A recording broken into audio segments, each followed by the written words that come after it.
Olá, eu sou a professora Ellen. Hoje vamos aprender um pouco mais sobre a arte gótica. Você já entrou em uma catedral? Já viu como uma catedral é decorada com vitrais? Nos séculos 12 a 15, a Europa passava por uma fase boa. Houve crescimento das áreas urbanas e a ascensão da burguesia ajudava a financiar as construções com impostos. Os bens materiais começaram a se sobrepor aos bens espirituais. Ao novo estilo deu-se o nome de gótico, que é um termo pejorativo dado mais tarde pelos renascentistas ao estilo bizarro e mal feito que parecia ter sido feito pelos godos, que eram os bárbaros que invadiram o Império Romano. Arquitetura. Assim como na arte românica, a arte que mais se destaca é a arquitetura de predominância religiosa.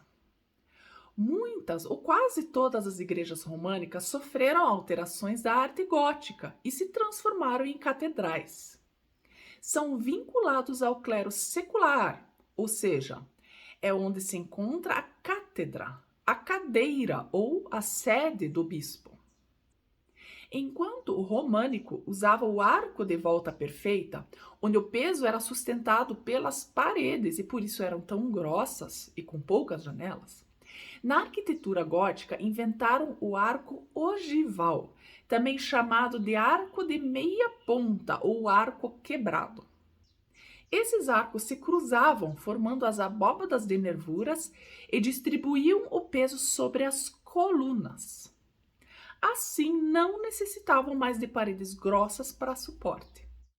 As paredes passaram a ser mais finas e altas e podiam ser todas ornamentadas. E já que as paredes não serviam mais para suporte, podiam fazer muitas janelas. Surge a parede de vidro, que são os vitrais. A igreja deixa de ser escura e passa a ser clara, associando a divindade à luz. Os vitrais também eram usados para educar as pessoas através das imagens coloridas, pois a maior parte da população não sabia ler. E como a igreja precisava atrair pessoas, a igreja passou a ser bonita por fora e por dentro. Como tudo se voltava para o alto, surgiram as torres pontiagudas das catedrais para alcançar os céus, destacando assim a sua verticalidade. Porém, as construções altas precisavam de uma nova engenharia que suportava as paredes por fora. Surgiu o arcobotante com contrafortes. Nessa fase, as igrejas góticas também passaram a ter 3 portais. As igrejas eram construídas de forma a serem voltadas ao Oriente, para a Palestina, onde nasce o Sol. E a rosácea da fachada estava voltada ao Ocidente, ao pôr do Sol. A Catedral de Chartres foi construída sobre uma igreja românica. Durante a Segunda Guerra Mundial, foram tirados todos os vitrais para serem preservados. Nesses vitrais também se destaca um azul único. Pisa também foi uma igreja românica transformada em uma catedral. A Catedral de Milão também é um exemplo de arquitetura gótica. Escultura.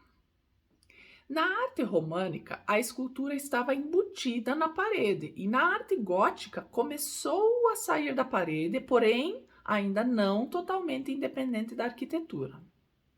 As esculturas eram mais alongadas, realistas, com temas religiosos e cotidianos. Davam maior importância à imagem da Nossa Senhora, como podemos notar no próprio nome de uma das catedrais mais famosas que fica em Paris, chamada de Catedral de Notre-Dame.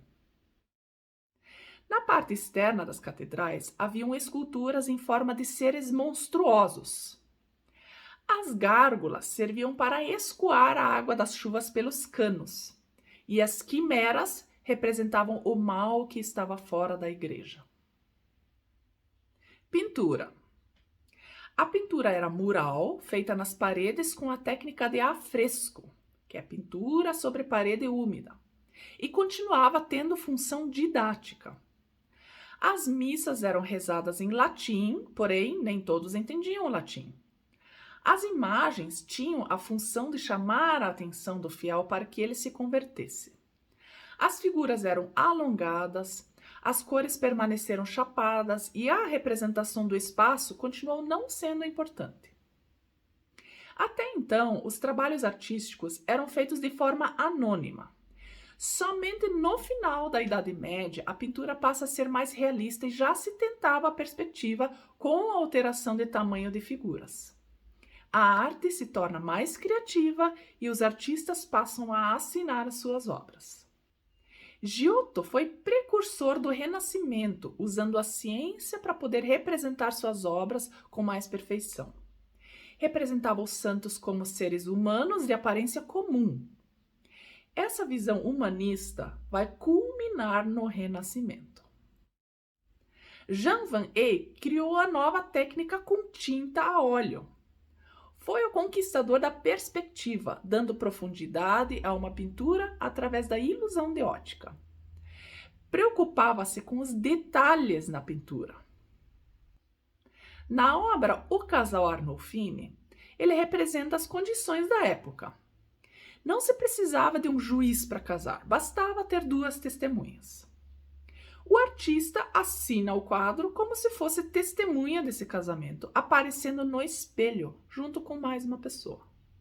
A obra é cheia de simbolismo, como o cachorro que representa a fidelidade. Recapitulando. No período gótico, destaca-se uma inovação na arquitetura. O arco ogival, que distribuía o peso sobre as colunas e não mais sobre as paredes. As paredes passam a ser mais finas e as construções mais altas. Para isso era necessário ter sustentação por fora através dos arcobotantes. As torres ficaram pontiagudas, destacando a sua verticalidade. Surgem os vitrais coloridos com imagens das histórias bíblicas. As imagens também representavam a verticalidade através de figuras alongadas. Na escultura também destacam-se as gárgulas e as quimeras. Apenas no final da Idade Média surgem artistas como Giotto e Jan van Eyck, com técnicas inovadoras que serão precursoras do Renascimento. Bom, espero que tenham entendido até aqui. Até uma próxima!